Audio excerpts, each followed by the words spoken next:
the only people in modern history who participated in the extermination of our own public image. Black women literally participate in the extermination of their own public image through the reality shows, the drama shows, the gangster rap. Everything the world thinks about black women, you guys are literally dramatizing it to the world for money. Black. So hold up. So if they're doing this, don't you think that, the man should be looking for women elsewhere?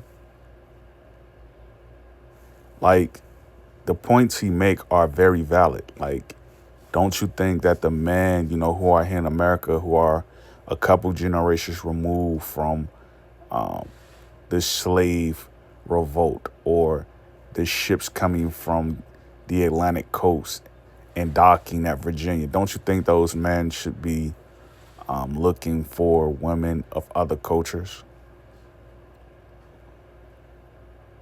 Columbus set sail. Columbus set sail. He makes valid points. He makes very good, valid points. If women participate in the destruction of their own image in America, men should not be procreating with them. Men should not be giving them their time. Men should not be looking for them to validate their own image. Men should be looking for women elsewhere. Men should be collaborating with other people elsewhere.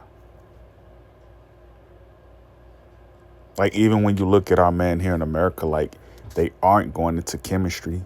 They aren't going into medicine. They aren't trying to figure out what's the problem with the women here in America, why they're so disconvoluted.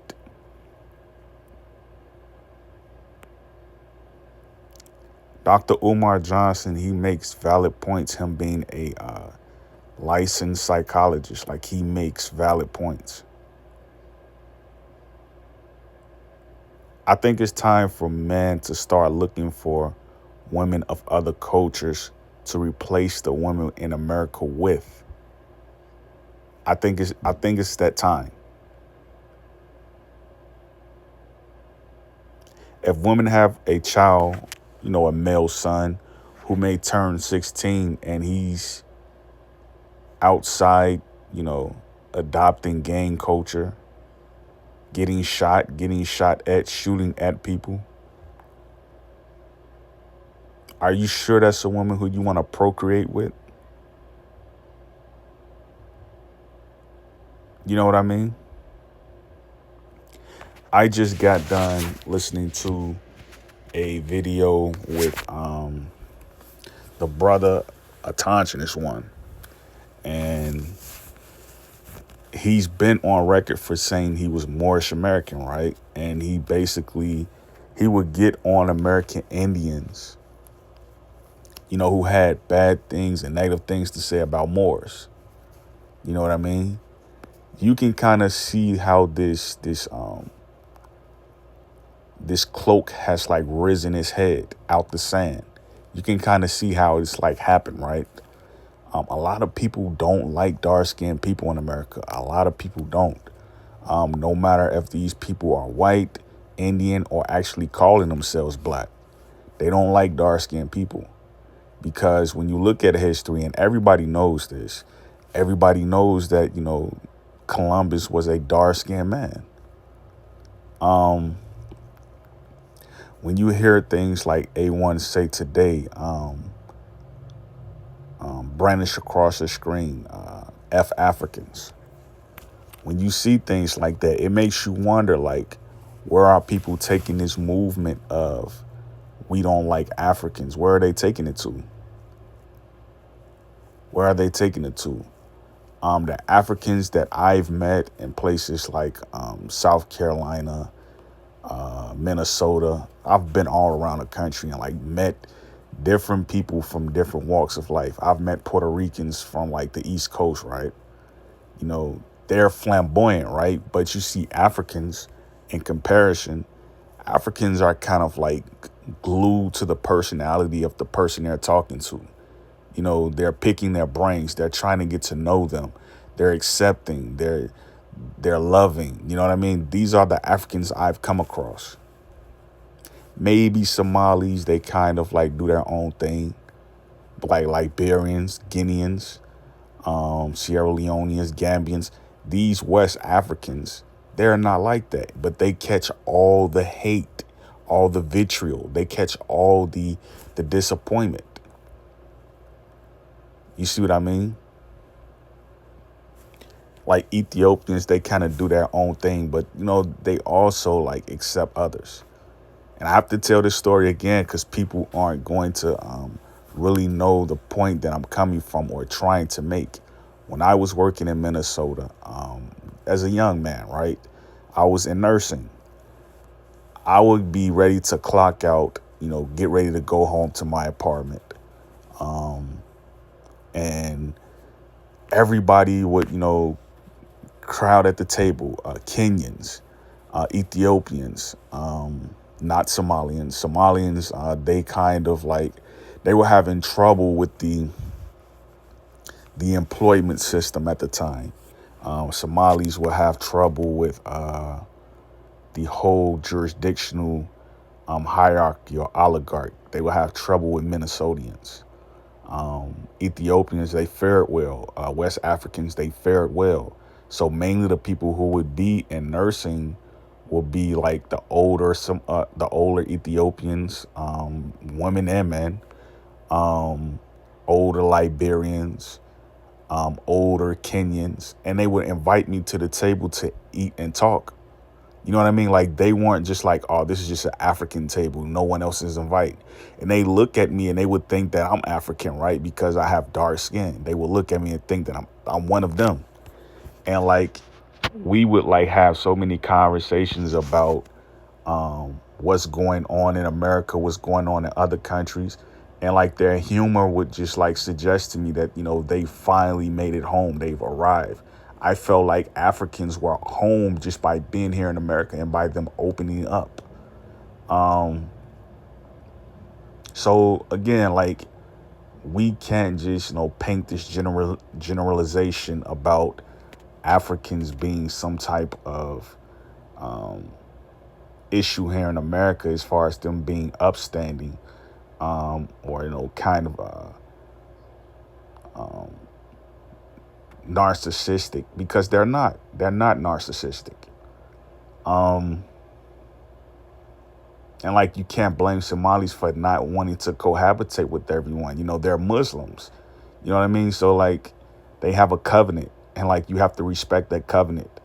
They don't have to mix with Christians if they don't want to. But a lot of these people who were inviting me to the table at the nursing home, these people were just like, I wouldn't even say Christians, but they would be like more so old traditionals, not even atheists. You know what I mean? They would be like old traditionals because they had a spiritual system. Like if you're eating goat curry and rice and you're asking someone else if they want it, an atheist doesn't do that. That's what a traditional does. You know what I mean? So people are wondering like, why aren't we getting what we've asked for? Like when we go to their countries, we're not welcome. You know what I mean? They're probably wondering, why did you leave your country to come to their country when their tradition is not asking for jobs? These people have farmlands and they have government assistance in their country. You're coming there with Social Security payments thinking you're about to live the dream. They have terrorists in that country. So you have to abide by their system. So if they have a custom here or a tax there, you have to pay it. You see what I'm saying? That's old Moorish law. If you're not from there, you're a foreigner, you have to pay tax. And we know you're a Christian, right? So you definitely have to pay a tax. So I don't understand why people are coming back to America saying, the Africans treated me wrong. They did this, they did that, and like there's people like No Limit Eddie right now in Egypt and other places of West Africa. He's getting along with the people and he don't necessarily look like he's from Africa, right? He's what a villager in Sierra Leone would call a Bruni, right? the brother is getting along with everybody. He has no bad things to say about Africa. But you're seeing in this American Indian culture where people are going around antagonizing Africans and calling them out their names and preaching hate speech about them existing as tourists and travelers. Like when they come to America, they have to do just as much as you and live just as less convenient as you. These people are living in apartments with each other. Like Americans, like at best, right? They live with their mother or their father. You know what I mean? You know what I'm saying? With their sons or their daughters or something like that. Like, what's the issue? They don't have it better than you when they come over here. You see what I'm saying? They probably live in better areas of, the states than, some of the people who may live in like Florida, Alabama, these other places like Carolina, Tennessee, West Virginia. They probably live a little better because, their politics is lenient. Their politics is lenient.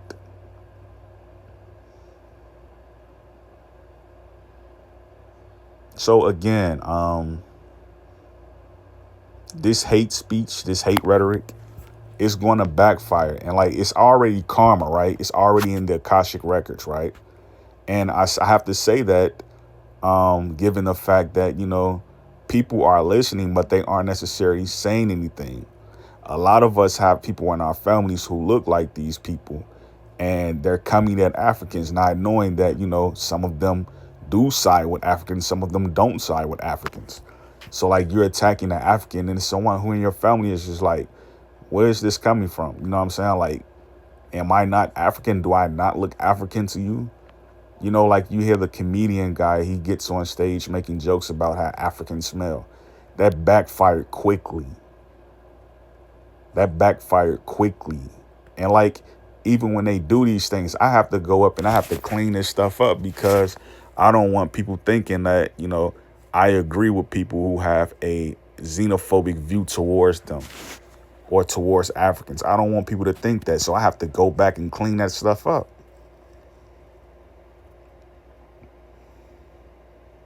Think about the energy we're putting out in the universe. Think about what we're saying. When Africans come to this country, I know I have a leg up. When I was working at the nursing home, I got to be on call when I wanted to. I got to choose my own hours. And my nursing manager, she was the staffing manager. She was, her name was Alfreda, right? She was from, she was from either the East Coast of Africa or the West Coast, right? She was a very dark-skinned lady. She would, call me and be like, do you want to come in? You know what I mean? Like, do you want to clock in some hours? The white woman wouldn't do that to me. You know what I'm saying? The American woman wouldn't do that. It was only the African woman. Like the American woman didn't even have high positions in a company, right? In an organization. Because it's a nursing home. They were either, butlers or dishwashers. The black women, the American women, right? They were either dishwashers or butlers. The African woman had all the nursing positions, all the staffing positions, all the governmental positions. When you want to talk about Ilhan Omar, they had all the positions in this state, right? And it's like you're looking at me trying to figure out, whose side I'm on. I'm just like, you know what I'm saying? Like the conversations we would have, because I used to be a dishwasher at first, right? And then when I found out, like, I could actually transfer my CNA license to the state of Michigan, and I did that, right? What I found out was that, all the women in America, they really looked down. They really looked down on the Africans, and they really humbled themselves and looked up to the white people in the organization. You know what I mean? Like they wouldn't say anything out of pocket around the white people, but they will always give lip. They will always give backfire to the Africans. And that's when I just had to distance myself. You know what I'm saying? Like I would see Somalis who would be drinking alcohol at times. You know what I'm saying? Because they would be so fed up with, the way the people were in this state. You know what I'm saying? Like they would be with black people drinking alcohol. And it's like all of this stuff is really, you know what I mean? Like this stuff really could be discombobulated. And to me, like, it's sad. It's really sad because it's like it doesn't have to be that way. You know what I'm saying? And then, like, when I got into transportation and I started to do railroading, I ended up working at a rail yard, and I was a terminal operator. And then I started off as a gatekeeper. When I was a gatekeeper, I was in there with a Jamaican guy. I think his name was John, Jamaican guy, very dark-skinned guy. He would show me how the women look in this country. He would show me, how the staff were, like all the personalities on the staff, and at the rail yard, and like he would show me these things, and I would just be thinking to myself like, okay. And I noticed like they distanced from him. Nothing was wrong with him, right? They distanced from him. They'll keep the lighter skinned African Americans in the main part of the rail yard, next to the gate where all the managers are. And all the managers will be white males. They'll keep the light skinned woman in there. They'll keep the light skinned male in there. And they'll keep the medium brown male in there. The octoroon, they'll keep him in there. And like they'll distance from John. They wouldn't talk to John. They put me with John, right? So I'll be in there with John, and we'll just be at the gate, expecting the containers that came through on the trucks, and we'll just, inspect the yard here and there. But like they would not deal with John. You know what I'm saying? Like John had like a type of immigration status where like they couldn't fire him. You know what I'm saying? Like he had children and everything, but it is what it is. My only thing to the brothers and sisters who come here from Africa is like, don't mix with the population here. Like stick to your own people. You know what I'm saying? Because like when you start to get familiar with the culture here and the people, and I know a lot of them are not going to get familiar with them because, there's a love-hate relationship there. Just try not to associate, because a lot of these people here have twisted views about what goes on in other countries. And if you let someone get too comfortable around you, they'll turn on you. So think about these things. Great peace, Yakoki.